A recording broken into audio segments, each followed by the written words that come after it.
कथा में, संकीर्तन में या मंदिर जब हम जाते हैं तब हमको एक चीज की आवश्यकता है सब, और वो है विश्वास। विश्वास में ही फल छुपा हुआ। विश्वास हो फलदायक, विश्वास में संपूर्ण फल है। इसलिए कथा में जाएं, मंदिर जाएं, किसी कीर्तन में जाएं तो विश्वास मन में धारण करते हैं, श्रद्धा मन में धारण करते हैं। बिना श्रद्धा के, बिना विश्वास के कुछ नहीं। बिना श्रद्धा के जाओ, बिना विश्वास के जाओ, कुछ भी प्राप्त होने वाला है।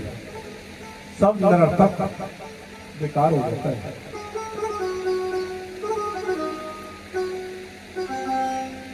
एक साहूकार जी थे,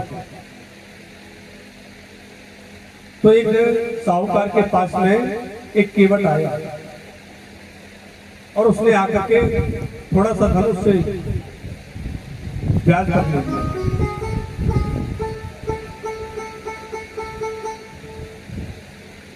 साहूकार ने जिस दिन धन दिया वो तारीख अपने बही खाते में लिखी। तो उस केवट ने समय आने पर धीरे धीरे थोड़ा थोड़ा धन करके वापस किया सूद सहित। जब अंतिम बार उस धन को देने गया तो साहूकार ने एक पर्ची लिखी और उसके केवट को दी। उस पर्ची में लिखा था कि आज इसका सारा कर्ज पूरा हो गया, चुकता हो गया, इसके ऊपर कोई कर्ज शेष नहीं। तो साहूकार बोला, तुम जानते हो इसमें क्या लिखा है? तो केवट ने बोला, महाराज मैं तो पढ़ा लिखा नहीं, मैं तो अनपढ़ हूं, जो आपने इसमें लिखा है वो अच्छा लिखा है। जब साहूकार ने ये बात सुनी तो साहूकार के मन में बेईमानी आई, क्यों ना कुछ और करके इससे थोड़ा धन और लिया जाए। तो साहूकार ने किसी बहाना बनाकर उसको बाहर भेजा। वो पर्ची जिस पे लिखी कि आज इसका सारा कर्ज चुकता हो गया, वो उससे वापस ले लिया। साहूकार ने वो पर्ची तो अपने भाई खाते में रख ली, लेकिन एक दूसरी पर्ची दी, उस पर थोड़ा सा ऐसे ही कलम चलाई और वापस दे दी। केवट तो अपने घर चला गया, बेचारा सीधा साधा था। कुछ दिनों बाद साहूकार केवट के घर जाता है और अपना पैसा मांगता है, धन मांगता है। कहता, भैया तुमने जो धन मुझसे लिया था उसे वापस करो। तो केवट कहता है, सेठ जी मैं तो आपका सारा कर्ज दे के आया हूं, अब मेरे पास कौन सा कर्ज तुम्हारा? तो साहूकार कहता है, इसका सबूत क्या है, प्रमाण क्या है? प्रमाण कि तुमने मेरा सारा कर्जा वापस कर दिया। तो जो पर्ची सेठ जी ने केवट को दी वो दिखाने लगा, इसमें आप ही ने तो लिखा था, और 4 लोगों को दिखाया, भैया इसमें क्या लिखा है? उसमें कुछ लिखा हो तो कोई पढ़े, उसमें कुछ लिखा। अब तो जी साहूकार ने एप्लीकेशन दी है कोतवाल कि महाराज इसने धन तो लिया लेकिन वापस नहीं किया। वो केस कचहरी में चला गया। अब कचहरी से एक नोटिस जारी हुआ केवट को बुलाया गया। केवट हाजिर हुआ जज साहब के सामने। जब जज साहब के सामने गया और जज साहब ने पूछा, हाँ भैया धन क्यों नहीं देते हो, लिया है तो वापस करो। तो केवट कहता है, महाराज मैंने तो सारा धन वापस दे दिया। सेठ जी बेईमानी कर रहे हैं। तो जज साहब कहते हैं, बिना सबूत बिना गवाह के तो आपकी बात नहीं मानी गई। जब तुमने इस सेठ का सारा कर्जा वापस किया तो कोई गवाह था? तो आज केवट कहता है, महाराज जब मैंने धन वापस किया तो वहां एक गवाह थी। कौन? मेरे रघुनाथ, मेरे ठाकुर जी। अच्छा रघुनाथ थी, जज साहब ने दूसरा नोटिस जारी कर दिया, गवाह रघुनाथ को बुलाया गया। अब कोतवाल गया गांव में, उस नोटिस को लेकर के घूमता रहा, लेकिन रघुनाथ कहीं पर भी नहीं मिले। रघुनाथ नाम का तो कोई आदमी नहीं पूरे गांव में। अंत में किसी व्यक्ति ने बताया, भैया रघुनाथ नाम का तो कोई आदमी नहीं है, लेकिन रघुनाथ जी का मंदिर जरूर हमारे गांव में। तो आज कोतवाल रघुनाथ जी के मंदिर पहुंचे, वहाँ पुजारी बाबा सेवा पूजा आरती करने में लगे हुए थे ठाकुर जी। कोतवाल ने पूछा, भैया क्या ये रघुनाथ का मंदिर है? पुजारी बाबा ने कह दिया, हाँ रघुनाथ जी का मंदिर है। तो नोटिस पकड़ाने लगा, लो नोटिस आया है रघुनाथ के नाम। पुजारी बाबा आश्चर्य में पड़ गए, नोटिस और रघुनाथ जी को? भैया नोटिस आया है तो तुम ये नोटिस रघुनाथ जी के चरणों में रखो। कोतवाल बोला, नहीं आप लोग आप जहाँ चाहे रख देना, रघुनाथ जी को दे देना। पुजारी बाबा ने वो नोटिस ले लिया, खोल के पढ़ा तो रघुनाथ जी को गवाही के लिए बुलाया गया। आज पुजारी बाबा नोटिस को रखते हुए रघुनाथ जी के चरणों में कहने लगे, वारे मेरे प्रभु, आपके लिए वस्त्र पोशाक आते देखे, आपके लिए भोग प्रसाद आभूषण मुकुट आते देखे, लेकिन नोटिस तो मैं जीवन में पहली बार आपके लिए आता देखा। और प्रभु जिसने पूर्ण विश्वास के साथ में, पूर्ण श्रद्धा के साथ में आपका नाम लिया है, तो उस विश्वास को टूटने मत देना था। उस केवट की गवाही के लिए आपको जाना है और जरूर जाना है।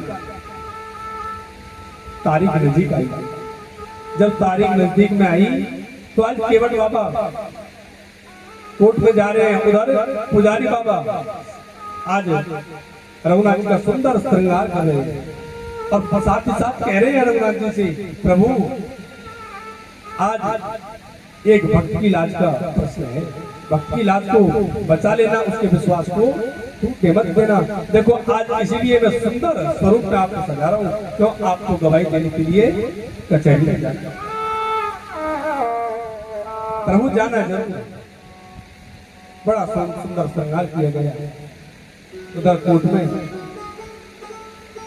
जज का जो सेवक होता है उसको आदेश दिया गया, रघुनाथ को बुलाया।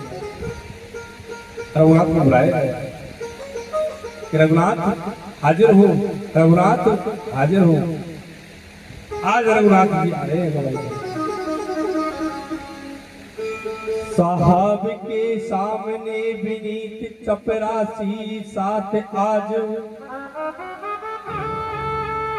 रघुनाथ गवाह बन आए हैं।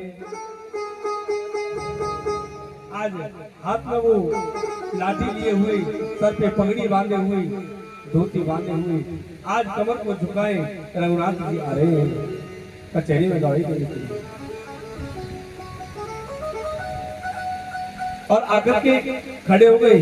जज साहब ने पूछा, क्या तुम ही रघुनाथ हो? हाँ प्रभु मैं ही रघुनाथ हूँ साहब। अच्छा तो बताओ इस केवट ने सेठ का कर्जा दिया या नहीं? तब रघुनाथ कहते हैं, प्रभु जब इसने कर्जा दिया जब मैं वहां था, इस सेठ को यहीं रखो, इसके अलमारी में बही रखिए, उसको मंगाओ। उसमें एक पर्ची लिखी हुई रखी है पीछे, उसमें लिखा था कि आज इस केवट का सारा कर्जा माफ होगा। गवाही दे रहे हैं केवट की। सुख सारथ नारद शेष गणेश हूँ के, नहीं ध्यान में आवते रहे। सोई आज विनीत अदालत में, केवटा के गवाह कहते रहे। जो शेष महेश संत बड़े बड़े ज्ञानियों के ध्यान में नहीं आते, जो रघुनाथ ध्यान करने पर भी दर्शन नहीं देते, वो रघुनाथ आज एक केवट की गवाही दे रहे खड़े खड़े। भाई खाते को मंगाया गया और वहां जो पेज बताया उसको खोला, उस पे वो पर्ची पाई गई। आज साबित तो हो गया, रघुनाथ जी ने गवाही दी, केवट को बाइज्जत रिहा कर दिया गया, सेठ को सजा सुनाई गई, केस खारिज हुआ। अपने कैबिन में जज साहब बैठे, कोतवाल को बुलाया। कोतवाल से जज साहब पूछते हैं, क्या ये वही आदमी है जिसको तुम नोटिस दे के आए थे? तो आज कोतवाल कहता है, नहीं साहब, ये वो आदमी नहीं है, ये तो कोई और है, मैंने नोटिस किसी और को दिया। केवट को बुलाया गया, केवट से पूछा, भैया क्या ये रघुनाथ है? हाँ प्रभु, ये रघुनाथ है। कौन से रघुनाथ? प्रभु जो हमारे गांव में मंदिर है ना। तो जज साहब बोले, अच्छा जिसने वो मंदिर बनवाया है? नहीं प्रभु, मंदिर को बनाने वाला रघुनाथ नहीं, जो उस मंदिर में विराजते हैं स्वयं, वो रघुनाथ है। आज कान खड़े हो गए सब। क्या मंदिर के अंदर जो स्वयं विराजमान होते हैं वो प्रभु रघुनाथ तुम्हारी गवाही देने के लिए आई? हाँ प्रभु, वही तो है रघुनाथ। आज जज साहब की होश ठिकाने नहीं रहे, आज कैबिन से खड़े हुए, आंखों में आंसू आ गई, दौड़े दौड़े रोते रोते घर जा रहे हैं। जब घर पहुंचे, घर वालों ने पूछा, क्या हुआ, क्या हुआ, क्यों रो रहे हैं?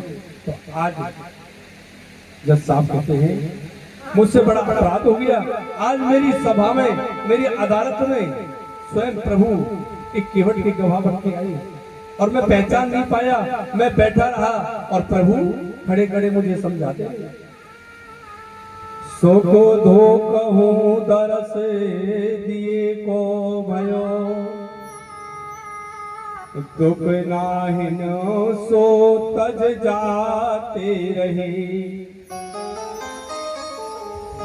कुर्सी पे बना जज बैठा रहा मैं, और जगदीश समझाते रहे। कहता है मैं जज बना बैठा रहा और वो प्रभु जगदीश रघुनाथ मुझे समझाते रहे, मैं उन्हें पहचान नहीं पाया। सब कुछ उस दिन से जज साहब ने त्याग दिया और वृंदावन आने के बाद में ठाकुर जी के दर्शन किए, लेकिन अंदर मंदिर में नहीं गए। तब कहा है, कहता है बाहर सीढ़ियों पे बैठ के, प्रभु मैं इतना निर्दय कि आ तो गया, लेकिन मैं इस लायक भी नहीं कि मैं तेरे दर पे अंदर तो आ जाऊं। आ तो गया हूं मगर जानता हूं, आ तो गया हूं मगर जानता हूं, तेरे दर पे आने के काबिल नहीं हूं। फिर कहता है, प्रभु तुमने इतना सब कुछ मुझे दिया, इतनी बड़ी कृपा तुमने की, फिर भी मैं आपको पहचान नहीं पाया। तेरी मेहरबानियों का है बोझ इतना, तेरी मेहरबानियों का है बोझ इतना, उठाने के काबिल नहीं हूं। प्रभु मैं क्षमा मांगता हूं, मुझसे अपराध हुआ।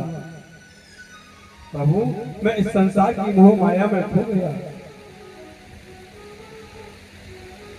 इतना बड़ा अपराध मुझसे हुआ। प्रभु उस दिन से ठाकुर जी की दरबार में जाता तो है, लेकिन अंदर नहीं जाता, बाहर से ही मत्था टेकता है और वापस आ जाता है। लेकिन भोजन करता है कैसा? जब संतों की पंगत लगती है, भंडारा लगता है, संतों की जो झूठी पत्तल है उसको जब बाहर डाला जाता है, उससे वो प्रसादी इकट्ठी करता है और प्रसादी इकट्ठी करके रघुनाथ जी को भोग लगाता है, फिर स्वयं करता है। संतों ने एक दिन देखा, अरे ये बड़ा पागल है, ये तो बड़ा मूर्ख है, ये झूठी पत्तलों से प्रसाद ही उठाता है और ठाकुर जी को भोग लगाता है। संतों ने कहा, आज के बाद में कोई भी पत्तल पर एक अन्न का दाना नहीं छोड़ेगा, पत्तल साफ है। तो एक दिन कहता है, प्रभु न तो आज भोग लगाने के लिए कुछ है, आप भी ऐसे ही रहो, मैं भी ऐसे ही रहता हूँ। कहते कहते ठाकुर जी का नाम स्मरण करते करते सो गए। मध्य रात्रि को स्वयं ठाकुर जी आई और आकर के जगाया और बाबा को भोजन कराया। बाबा को साक्षात दर्शन दिए हैं।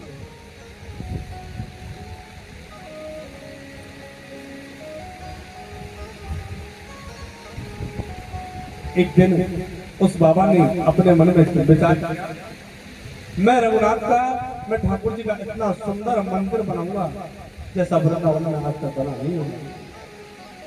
उन्होंने नींव रखवाई।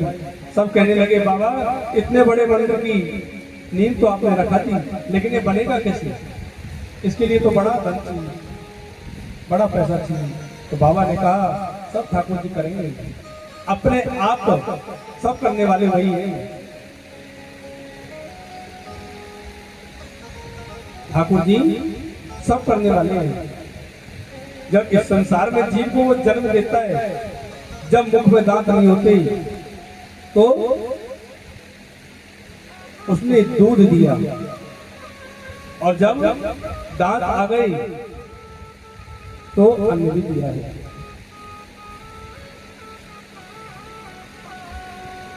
दांत नहीं जब दूध दियो, अब दांत है।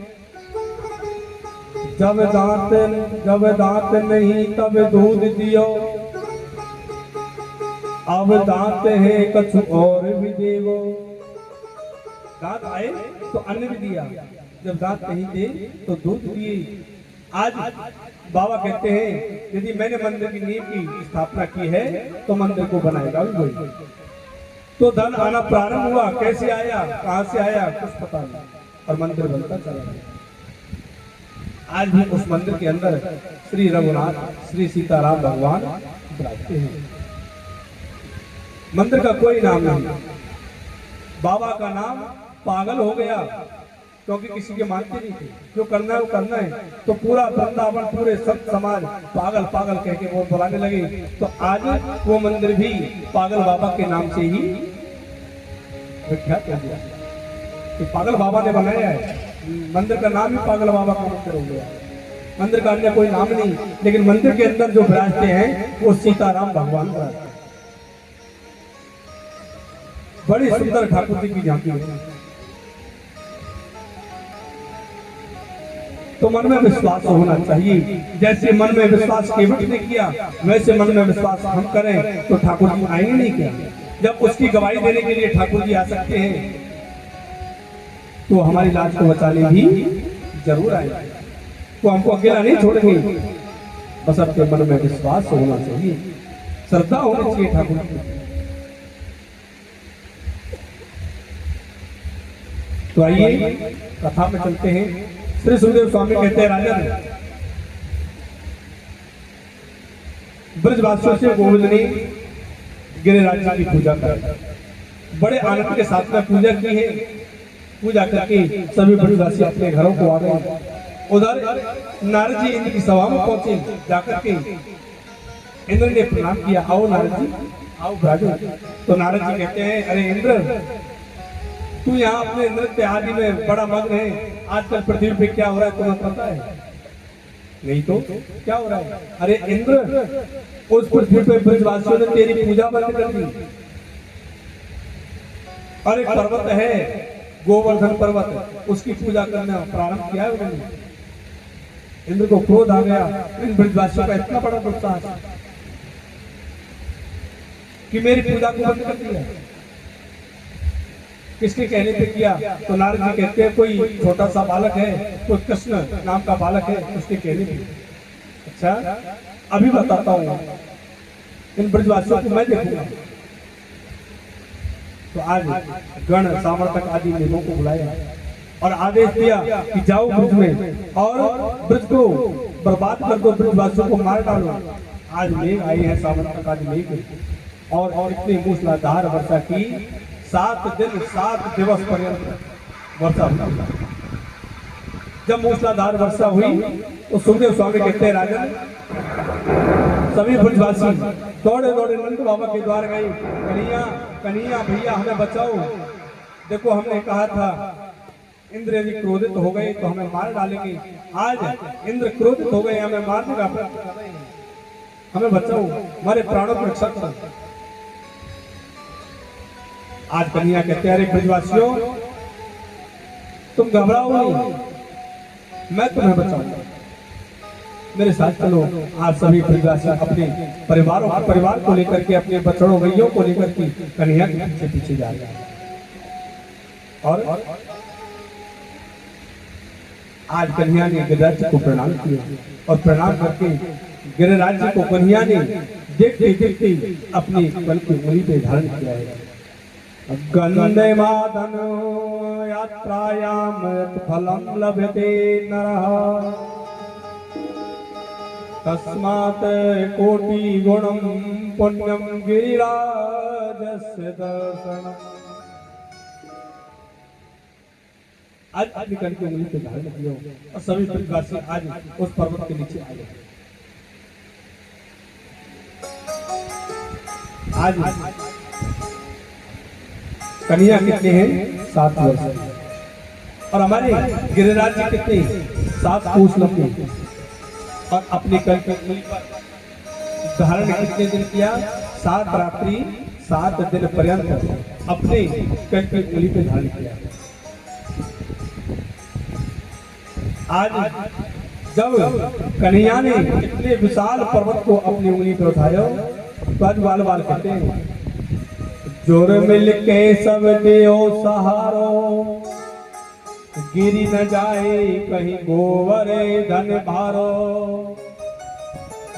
आज ब्रजवासी कहते हैं, अरे भैया सब इकट्ठे होकर कन्हैया को सहारो दो, हमारे मित्र हैं, हमारे सखा हैं, ये इतना विशाल पर्वत हमारे कन्हैया ने उठाया, कहीं एक गिर करके हमको दाव ना दे, इसलिए सहारो दो। तो छोटे छोटे से ग्वाल वाले हैं, कुछ गोपियां हैं, वो सब कहती हैं, चोर चोर दधि माखन खायो, चोर चोर दधि माखन खायो, सो सखी आज सब काम आयो है।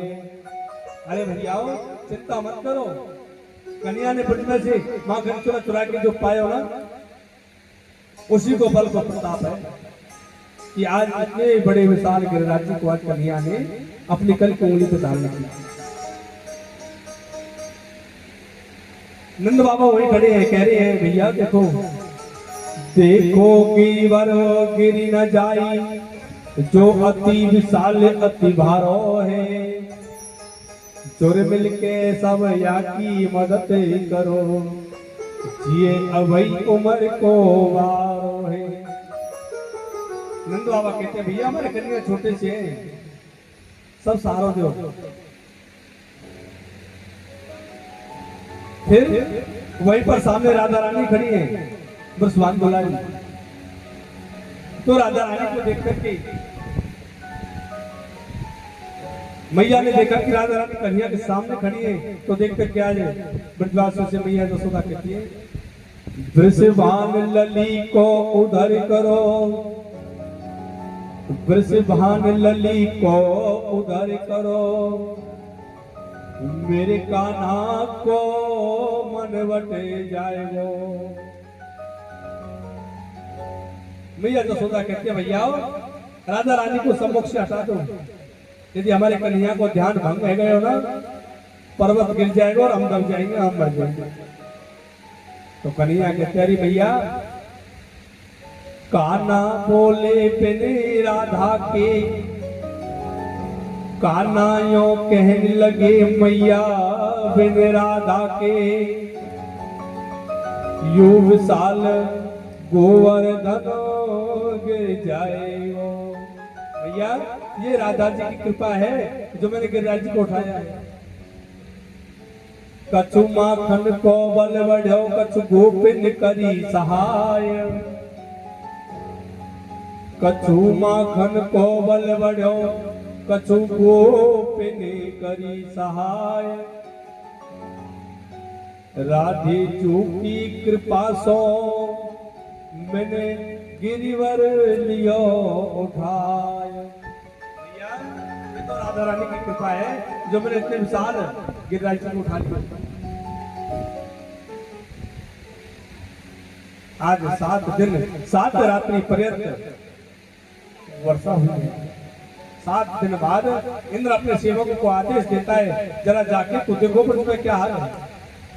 जाओ। आज सेवक आए आके देखा तो ब्रज में कहीं भी एक बूंद जल नहीं। ब्रज में तो धूल उड़ती है। सुखदेव स्वामी कहते हैं राजन जब इंद्र के सेवकों ने जाके इंद्र को बताया कि ब्रज में तो धूल उड़ रही है, ब्रज में तो एक बूंद पानी की नहीं। परीक्षित कहते प्रभु 7 दिन 7 रात्रि पर्यंत वर्षा होने के बाद ये जल कहां का है। तो सुखदेव स्वामी कहते राजन आज गोविंद ने अगस्त्य जी महाराज को बुलाया है, वासुकी नाग को बुलाया, ब्रज के चारों तरफ एक बांध बंधवा दिया कि बाहर का जल अंदर ना आए और अंदर का जल बाहर ना जाए। सुखदेव स्वामी कहते राजा जब त्रेता युग में राम अवतार में प्रभु श्री राम लंका पर विजय प्राप्त करके अयोध्या वापस आए, राज्याभिषेक हुआ तो एक दिन माँ सीता कहती है प्रभु कोई ऐसा ब्राह्मण कोई ऐसा संत नहीं आता जिसे मैं अपना मन करके अपने हृदय से भोजन करा सकता। तो आज राघवेंद्र कहते हैं देवी अभिमान मत करो, अहंकार मत करना। किसी दिन कोई ऐसा संत कोई ब्राह्मण आएगा कि आप भोजन करा भी नहीं पाओगे। नहीं प्रभु आजकल ऐसे ब्राह्मण नहीं। अच्छा दीदी तो संध्या काल के समय अगस्त्य जी महाराज विराजमान है समाधि में, प्रभु श्री राघवेंद्र समाधि में पहुंचे और जाकर के निमंत्रण दिया प्रभु प्रातःकाल आप हमारे अयोध्या में पधारो, आपका भोजन है। प्रातःकाल होते ही अगस्त्य जी महाराज आए। आज माँ सीता ने भोजन प्रारंभ कराया है, लेकिन भोजन तो अखंड हो गया अगस्त्य जी महाराज का। गणेश जी रिद्धि सिद्धि सबको बुलाया लेकिन भोजन पूर्ति नहीं होती, भोजन पूर्ण नहीं होता। तो माँ सीता ने कहा भगवान एक बात बताओ। अगस्त्य जी महाराज कहते हाथ देवी बोलो भगवान जब भोजन आदो है जायो करे है तो बीच में जल पानी किए जाओ। तो अगस्त्य जी महाराज कह गए देवी आप हमें मत बताओ, पता है हमें, आप तो सिर्फ भोजन लाओ, जब आधा भोजन है जाएगा तब हम जल पान करेंगे, आप भोजन लाते गए।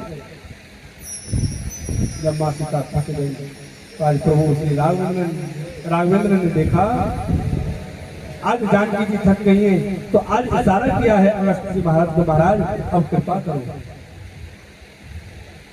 जब भोजन पूर्ण हुआ तो आज अगस्त्य जी महाराज कहते हैं देवी जल लेके आओ। तो आज प्रभु श्री राम कहते हैं भगवान भोजन मैंने आपको त्रेता में कराया, जल द्वापर में बनाऊंगा, अब आप बता रहे हैं। तो अगस्त्य जी महाराज कह गए कोई बात नहीं प्रभु हम एक समाधि लगाएंगे कि त्रेता बीत जाएगा द्वापर आ जाएगा। आज सुखदेव स्वामी कहते हैं राजन आज जल पिलाने के लिए अगस्त्य जी महाराज को कन्हैया ने बुलाया। एक तरफ अगस्त्य जी महाराज जल का पान कर रहे हैं, दूसरी तरफ सुदर्शन चक्र जल को सोख रहे हैं। इस प्रकार सारा जल सूख गया। जब इंद्र ने देखा ये कोई साधारण बालक नहीं, जिसने इतने विशाल पर्वत को 7 दिन 7 रात्रि पर्यंत आज अपने ऐरावत पर बैठ के आया। माँ कामधेनु को अपने साथ में लेके आया, ऐरावत को छोड़ दिया, आगे पैरा आकर के हाथ जोड़ते हैं। इंद्र कहते हैं नमस्तुभ्यं भगवते पुरुषाय महात्मने वासुदेवाय कृष्णाय सात्वतां पतये नमः। प्रभु मुझसे अपराध हो गया, मैं आपको पहचान नहीं पाया, मुझे क्षमा करने की कृपा करें। सुखदेव स्वामी कहते हैं राजन, 10 श्लोकों में इंद्र ने प्रार्थना की और इंद्र को क्षमा किया। इंद्र कहता है भगवान मैं तो बड़ा अज्ञानी हूँ, बड़े बड़े ऋषि संत महात्मा ब्रह्मा आदि भी आपकी माया का पार नहीं पाते, फिर मैं कैसे आपकी माया का पार पाऊंगा। हे प्रभु आपकी माया का ब्रह्मा आदि पार नहीं पाते हैं, यह सृष्टि एक भव सागर है, ऋषि मुनि भी गोते खाते हैं। हे दया निधान, हे करुणा निधान भक्तवत्सल, कृपा कीजिए, मुझे क्षमा करने की कृपा करें। तो आज गोविंद कहते हैं जाओ इंद्र, मैं तुम्हें क्षमा करता हूँ, जाकर के अपने स्वर्ग के ऐश्वर्य को भोगो। इंद्र कहता है नहीं प्रभु, मैं स्वर्ग में नहीं जाऊंगा, मैं इस गोवर्धन की श्री गिरिराज की तलहटी में रहकर ही आपके नाम को भजूंगा। कि कृष्णाय वासुदेवाय देवकी नंदनाय च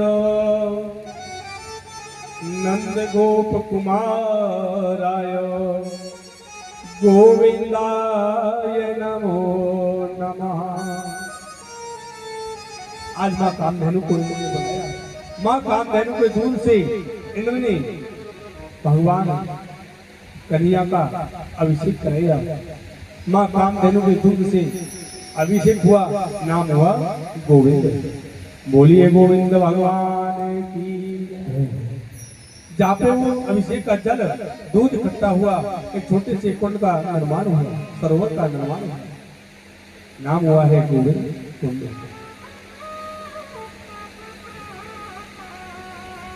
इंद्र पर कृपा की, इंद्र पर कृपा की है, इंद्र को क्षमा किया, इंद्र वहां से वापस कर गया।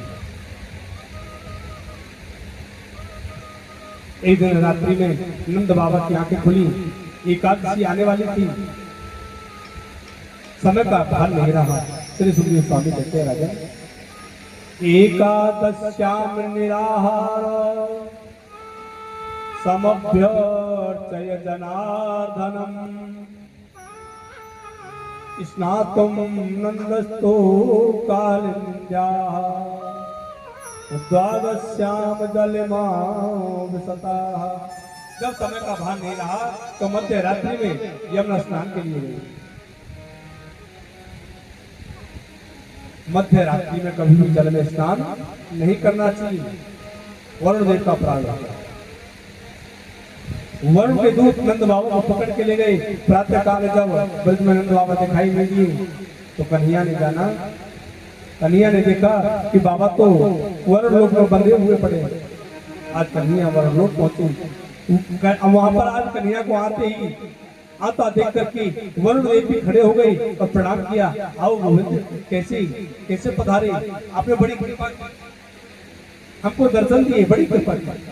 अरे वरुण, मैं तुम्हें दर्शन देने नहीं आया, तुमने मेरे नंद बाबा को बंदी बना रखा है, मैं इसलिए तुम्हारे पास आया। तो वरुण देव कहते नहीं प्रभु, हमें नहीं पता था कि आपके बाबा हैं, ये मध्य रात्रि में स्नान करने आई, तो मेरे सेवक इन्हें बांध के वरुण लोक में ले आई। कन्हैया अपने बाबा को मुक्त करा के लाए। वरुण देव ने प्रार्थना की, नमस्तुभ्यं भगवते ब्रह्मणे परमात्मने न यत्र श्रूयते मायाः। आज प्रार्थना की। श्री सुखदेव स्वामी कहते हैं शरद की पूर्णिमा पास आ रही है और इसी शरद की पूर्णिमा पर गोविंद ने ब्रज गोपियों के साथ में रास का विहार किया है। श्री सुखदेव स्वामी कहते राजा, भगवान पीता रात्रि सरदोत फुल मलका वृक्षम रक्षन्तु मनश्चक्र योग माया उपाश्रिता। राजा शरद पूर्णिमा पास और जब शरद की पूर्णिमा आई है तो आज गोविंद ने वंशी का वेणुनाद किया, वंशी को बजाया और इतनी मधुर स्वर लहरी वंशी की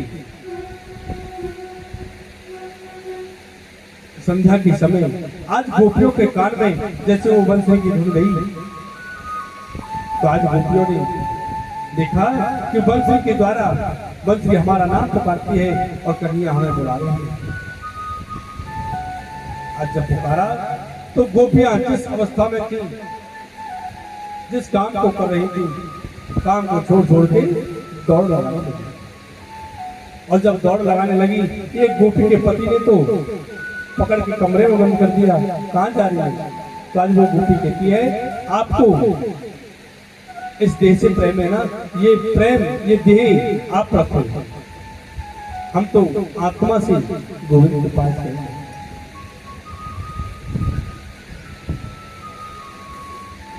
ऐसे वर को क्यों वरूं जो जन्मे और मर जाए, वर वरिये श्याम जो जैसे चुड़ लो अमर है जाए। आज सभी दौड़ लगा के कन्हैया के पास में, और जब कन्हैया के पास पहुंची, आज कन्हैया खड़े हैं, कन्हैया को चारों तरफ से घेर दिया। आज कहती है कन्हैया ये बंसुरी आप मत बजाया करो, क्यों? ये बंसुरी हमारे हृदय को बेचती है। बोले लगे ब्रजराज तुम कियो नरक को, सास ससुर पति जाहु पर आई, पित तज आई यही धाम। कन्हैया जब तुम इस बंसुरी को बजाते हो ना, हम शुद्ध बुद्ध भूल जाते हैं, हमें याद नहीं रहता ये संसार में क्या हो रहा है। हम सारी रात को छोड़ के तुम्हारे पास खींची चली जाती है। आज कन्हैया स्वागत करते हैं सभी गोपियों का। आओ गोपियों, स्वागतम वो महाभागा प्रिय किम करवाण वह, प्रस्यानामयं कश्चित् ब्रूता गमन कारणम। आज कन्हैया ने बुलाया और आज कन्हैया स्वागत करके कहते हैं गोपियों क्यों आई, किस लिए आई हो? इतनी रात को आप निर्जन वन में किस लिए आई हो? क्या काम है? अच्छा वन देखने आई हो, वन नहीं देखा? देखो कितना सुंदर वन है, कितना अंधकार है इस वन में। अच्छा देख लिया ना वन, अब वापस गोपियां मोह खड़ी। तो ये गोपी बोली कन्हैया इतना तब क्यों करते हो? सुनो कन्हैया, पहले बुलाते हो और फिर कहते हो जाओ। कन्हैया सुनो, आप ये बंसी मत बजाए करो। तो कन्हैया कहते हैं मैं बंसी बजाता हूँ, आप दौड़ दौड़ के आती हो, ये अच्छी बात नहीं। आप परिवार को छोड़ के दौड़ के आई। गोपियों मैं तुम्हें कथा बताता हूँ, सुनो। एक ब्राह्मण और ब्राह्मण पत्नी बड़े प्रेम के साथ में रहते हैं। उनका एक छोटा सा बच्चा है और उनके प्रांगण में एक हवन कुंड है, यज्ञ कुंड बना हुआ है और उस यज्ञ कुंड में अग्नि दहक रही है, अग्नि की ज्वालाएं दहक रही है। जब उस ब्राह्मण का पति बाहर से आया तो प्रांगण में भोजन किया और वहीं पर उसी प्रांगण में अपनी पत्नी की गोद में सर रख के सो गया। विश्राम अवस्था में चला गई। विश्राम करने लगी तो उस गोपी का जो पुत्र था, छोटा सा घुटमन चल रहा था प्रांगण में, और जिस यज्ञ कुंड में अग्नि की ज्वालाएं देख रही थी, अग्नि जल रही थी, वो बच्चा घुटमन उस यज्ञ कुंड की तरफ जाने लगा। तो ब्राह्मण पत्नी ने जैसे देखा मेरा पुत्र यदि यज्ञ कुंड की तरफ गया और गिर गया तो मर जाएगा, लेकिन रोकू कैसे? पति का सर गोद में रखा है, विश्राम कर रहे हैं। यदि इनकी विश्राम को भंग करती है तो पति सेवा, पतिव्रत धर्म नष्ट हो जाता है। और यदि पतिव्रत धर्म को नष्ट करती हूँ, मेरा पुत्र बच जाता है, और पुत्र को बचाने से पतिव्रत धर्म जाता है, और पतिव्रत धर्म को निभाने से मेरा पुत्र मर जाएगा। आज आंखें बंद कर ली, पुत्र मरता तो भले ही मर जाए, लेकिन पतिव्रत धर्म नष्ट नहीं होना चाहिए। वो छोटा सा बच्चा घुटमुन चलते चलते हवन कुंड के पास पहुंचा और हवन कुंड में जाकर के गिर गए। आज ब्राह्मण पत्नी ने आंखें बंद की, आंखों में आंसू आ गए, आज मेरा पुत्र मर गया। कोई बात नहीं, पतिव्रत धर्म तो बच गया। जब ब्राह्मण उठे तो आज पति के उठते ही दौड़ लगाई है हवन कुंड की तरफ। आज क्या देखा हवन कुंड के पास जाकर कि हवन कुंड में जलती जो ज्वालाएं थी अग्नि की, वो शांत हो गई, और उन ज्वालाओं ने दहकती अग्नि ने पुष्पों का रूप धारण कर लिया, और उन पुष्पों पर उस ब्राह्मणी का बच्चा किलोल कर रहा है, खेल रहा है। बच्चे को कुछ नहीं हुआ, आज तक नहीं। उपयोग आप इस संसार से अपने पतियों को छोड़कर, अपने परिवार को छोड़कर यहाँ वापस जाओ। कुछ देर मौन खड़ी रही, फिर एक गोपी बोली, कन्हैया गोविंद, आपने तो अपनी बात कही थी, हमारी बात तो सुन लो। आज वो गोपी कहती है,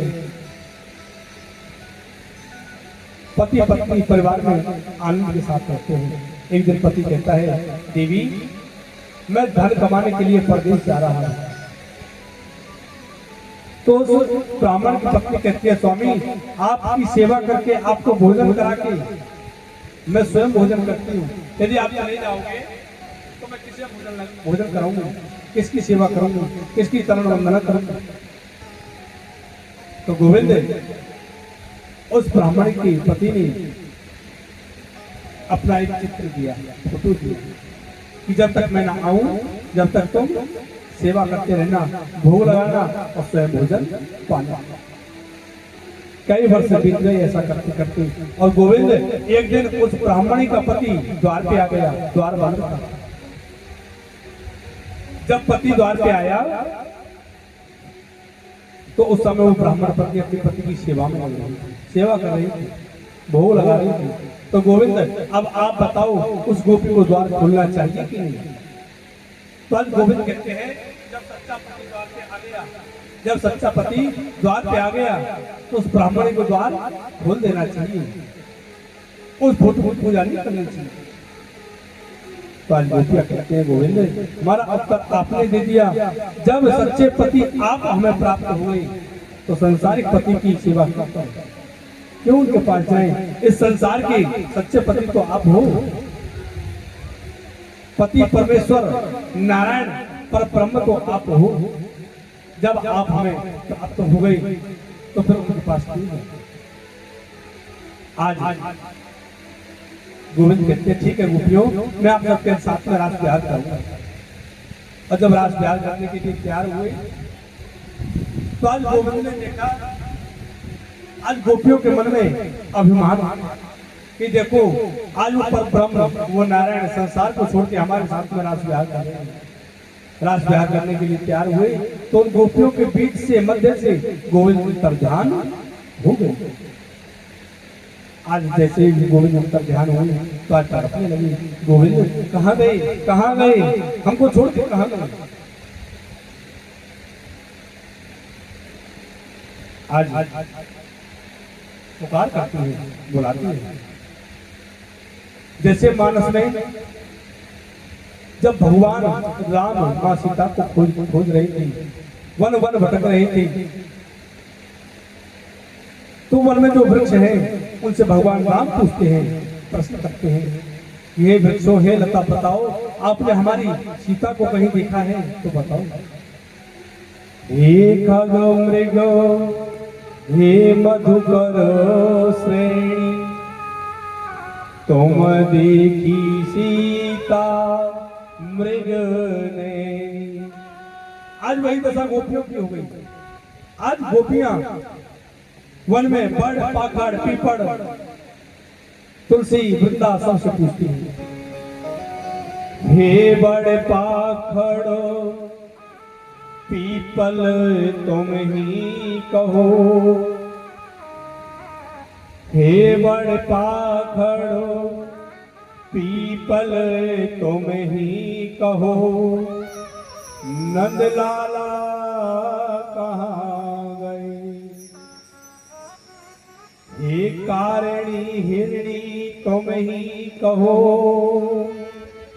मुरली मोहन कहाँ गए,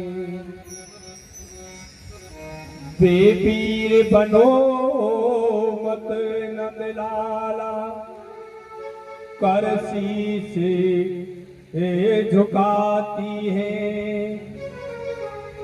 अपराध हमारे क्षमा करो,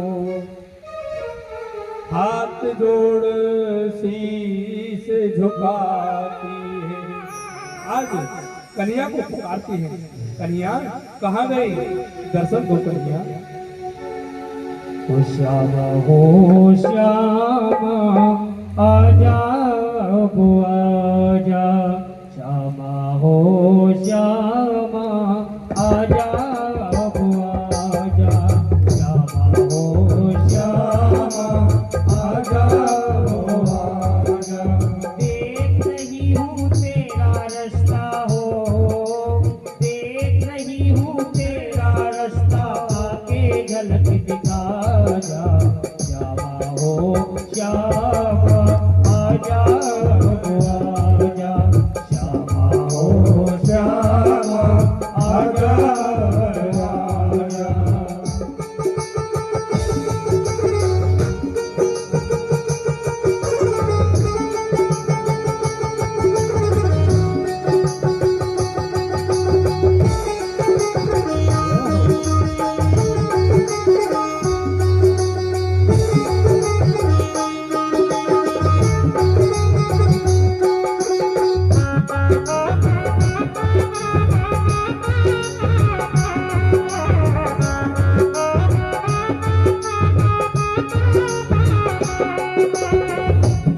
और गोपियां कहती है, ए कन्हैया शम्मा बने के मैं जल रही हूँ, शम्मा बने के मैं जल रही हूँ, मोम के जैसी पिघल रही हूँ, मोम के जैसी पिघल रही हूँ, तेरी यादें जब जब आए मेरे दिल को बहुत रुलाए, बिन तेरे हम जियो तो कैसे, आके धीर बता जा, श्यामा हो श्यामा आजा आजा, श्यामा हो श्यामा आजा आजा।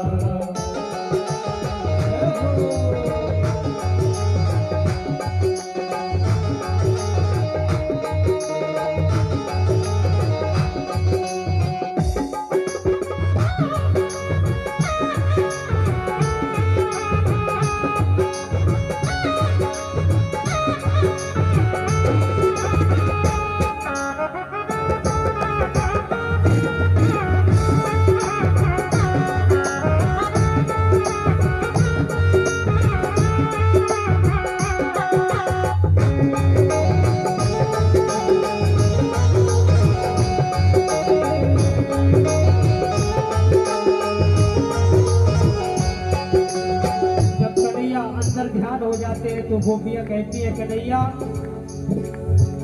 अपनी चाहते क्या रंग लाई, अपनी चाहते क्या रंग लाई, ओ घड़ी मिलने की बनी जुदाई, घड़ी मिलने की बनी जुदाई, ओ घड़ी मिलने की बनी जुदाई, घड़ी मिलने की बनी जुदाई, दीवारों सुबह शाम लिखती हूँ मैं तेरा नाम, घुट घुट के यूं मर ना जाऊं आके आशिक राजा श्यामा हो श्यामा आजा आजा श्यामा हो श्यामा आजा आजा श्यामा हो श्यामा आजा आजा श्यामा हो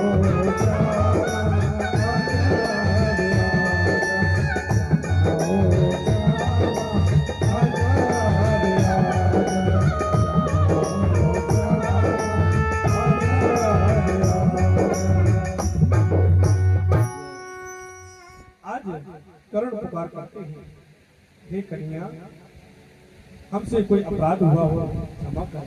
आज वन वन भटकती हैं, तो आज कन्या के चरण चिन्ह दिखाई देते हैं, और कन्या के चरण चिन्ह के साथ में एक गोपी के चरणों के निशान भी। आज गोपियां कहती हैं, देखो तो सही, ये गोपी कितनी बड़ी भाग्यवान है जो कन्या के साथ में गई। जब कुछ और अंदर गए तो आगे देखा कि राधा रानी बैठी है। राधा रानी की आंखों में आंसू। आज गोपियां कहती है, हे राधे, कन्या हमको छोड़ के चले गई, कोई बड़ी बात नहीं, कन्या आपको कैसे छोड़ के गई? आप तो प्राण हो कन्या के, पर आपको कैसे छोड़ गई? सुखदेव स्वामी कहते हैं, राजा, गोपियों को अभिमान हुआ और राधा रानी को मान हुआ। जब जीव के हृदय में, जीव के मन में शेष मात्र अभिमान होता है, अहंकार आ जाता है, तो गोविंद छोड़ जाते हैं, साथ में नहीं रहते। गोविंद लेस मात्र अभिमान को नहीं छोड़ते जी। जब राधा रानी साथ में चल रही है कन्या की, आज राधा रानी कहती है, कन्या अब चला नहीं जाता, अब चरण रुक रहे हैं। तो आज गोविंद कहते हैं, राधे, आप हमारे कांधे पर विराजमान हो जाओ। और कांधे पर विराजमान होने के लिए जैसे पैर बढ़ाया राधा रानी ने, तो कन्या अंदर ध्यान हो गई। आज गोपियां कहती हैं, राधे, वो निष्ठुर आपको भी छोड़ के चले गए। आज राधा रानी के साथ में मिलकर पुकार करते हैं, हे ब्रजेश ब्रजपति, हे ब्रजेश ब्रजपति, दीन पति जसोदा के नंदन कहाँ गए? रो रो करे अश्रु बहाए रही, गिरधर मोहन कहाँ गए? आज गोपियों ने एक गीत गाया जिसका नाम है गोपी गीत। ये गोपी गीत हृदय है, भागवत जी का हृदय गोपी गीत है। जो नित्य प्रति गोपी गीत का पाठ करता है, गोविंद की भक्ति स्वतः ही उसके हृदय में विराजमान हो जाती है। आज सभी गोपियों ने मिलकर गाया है, जयति तेधिकम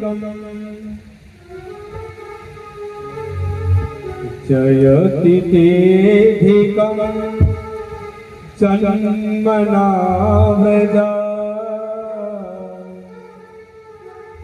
श्रेयत इंदिरा शाश्वतत्रहि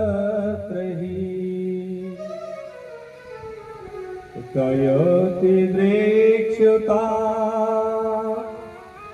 दीक्षुता विकार त्वयि धृता त्वां विचिन्वते सर्वदासये साधु जात सरसिजोदर श्री मुसादृशा सुरत नाथ ते सुखदासिका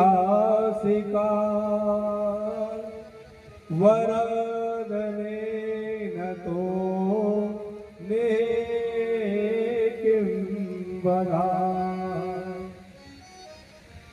गोपी गीत गाया। और जब गोपी गीत गाया वो करुण पुकार गोपियों ने की है।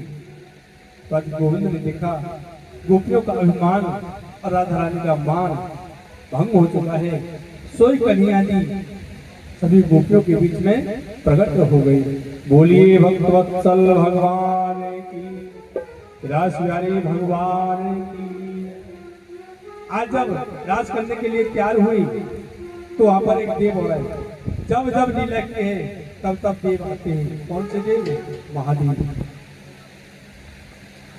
जब जब कन्हैया लीला करते हैं तब तब भोले बाबा आए हैं। और आज उस रात में माँ पार्वती आई। माँ पार्वती के साथ में भोले बाबा भी आज गोपी रूप धारण करके आए हैं। बोलिए शंकर भगवान की। एक दिना भोले भंडारी बन के ब्रज की नारी गोकुल में आ गए हैं, गोकुल में आ गए हैं।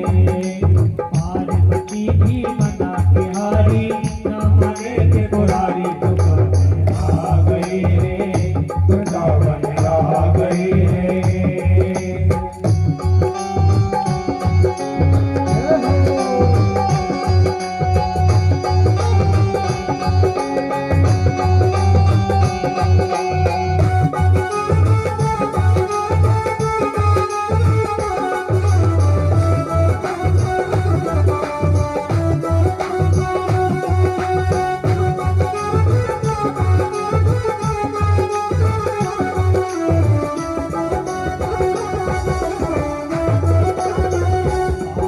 पार्वती से बोले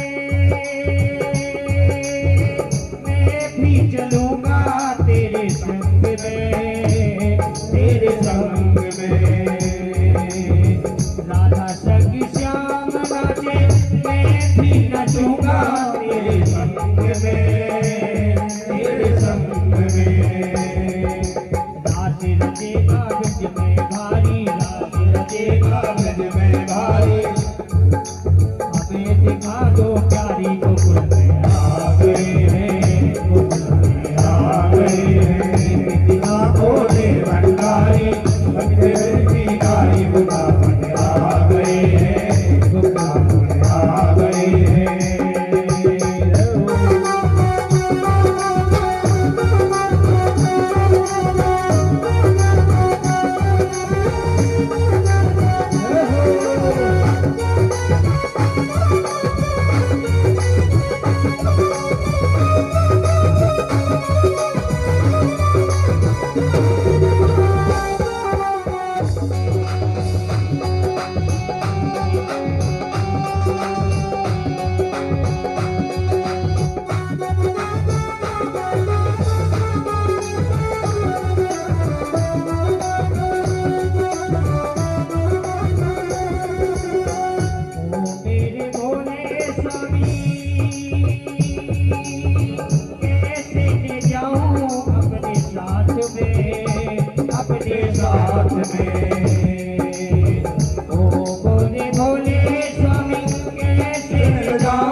एक पल में आ गई है, वृंदावन आ गई है।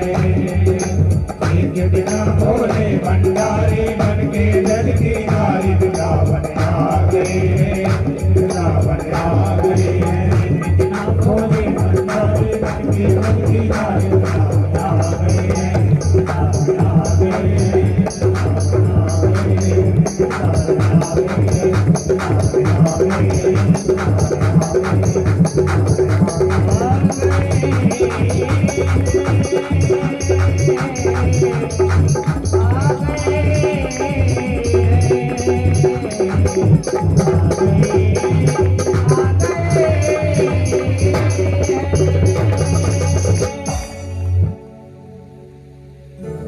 आज भोले बाबा आए माँ पार्वती के साथ। और कैसे आए? गोपी बनी साड़ी पहन के आए। और जब आए रात में तो वो लंबा घूंघट लगा के रखा। माँ पार्वती ने पहले ही कहा था कि उस रास्ते में पुरुष नहीं जा सकते, लेकिन भोले बाबा कहते हैं देवी आप मुझे गोपी वत श्रृंगार करके गोपी रूप में सजाओ, मैं घूंघट कर दूंगा तो कन्या को पता ही नहीं लगेगा कि आपके साथ कौन है। आज घूंघट लगा के आए हैं और आज कन्या ने जैसे देखा तो कन्या ने सबको देखा, किसी का घूंघट नहीं, केवल भोले बाबा ने घूंघट लगा रखा। तो कन्या ने कहा अरे गोपी इस रात में घूंघट करना वर्जित है और तुमने घूंघट क्यों कर रखा है? जरा पर्दा तो हटाओ, अपना मुखड़ा दिखाओ, मुखड़े के दर्शन तो कराओ। आज जैसे भोले बाबा से कई कन्या ने देवी अपना मुखमंडल तो दिखाओ, जरा दर्शन तो कराओ, तो भोले बाबा ने थोड़ा सा और नीचे आगे खींच दिया घूंघट, दोबारा का फिर खींच दिया। कन्हैया के रूप को देख करके शुद्ध बुद्ध भूल गए, भोले बाबा भूल गए जितना घूंघट आगे आ रहा है पीछे से तो ऊपर उठ रहा है। अब की बार जो कहा, जो ये हाथ लगाया घूंघट हाथों में आ गया, दर्शन हो गए भोले बाबा के। बोले शंकर भगवान की जय हो। ओहो बाबा आप हो, आप आए हो। जब भोले बाबा से वार्तालाप कर रहे थे तो राधा रानी ने देखा कन्हैया को, कन्हैया अन्य सोचा कि कन्हैया तो किसी गोपी के साथ में बात कर रहे हैं, तो राधा रानी रुक गई, कन्हैया से नाराज हो गई राधा रानी और रोक करके वंशी वट के किनारे थोड़ी दूर जाकर के बैठ गई और अश्रुधारा बहने लगी। अब कन्हैया जी आए राधा रानी को मनाने के लिए, राधे आपने ये तो देख लिया कि हम गोपी के साथ वार्तालाप कर रहे हैं, लेकिन आपने ये नहीं जाना कि वो गोपी थी कौन। पहले देखती तो सही, आप उस गोपी के घुंघराले बालों को देखती, उन जटाओं को तो देखती आप पहले। हे राधे वो कोई गोपी नहीं, वो भोले बाबा थी। आपने जटाओं को नहीं देखा भोले बाबा की। राधा रानी को मनाया। जहाँ राधा रानी रूठ के बैठी है स्थान का नाम है मानसरोवर, वृंदावन के परली पार। परली पार जानते हो? यानी नदी के दूसरे किनारे, ब्रज में बोलते हैं उसको परली पार। तो नदी के दूसरे, जमुना नदी के दूसरे किनारे पर मानसरोवर है। इस किनारे पर वृंदावन और पल्ले किनारे पर, अब आप यहाँ क्या कहते हो तो हमको पता नहीं, लेकिन हमारे ब्रज में तो परली पार ही कहते हैं। उस पार कहते हैं ना, हम परली पार कहते हैं। ठीक है, भजन नहीं है क्या?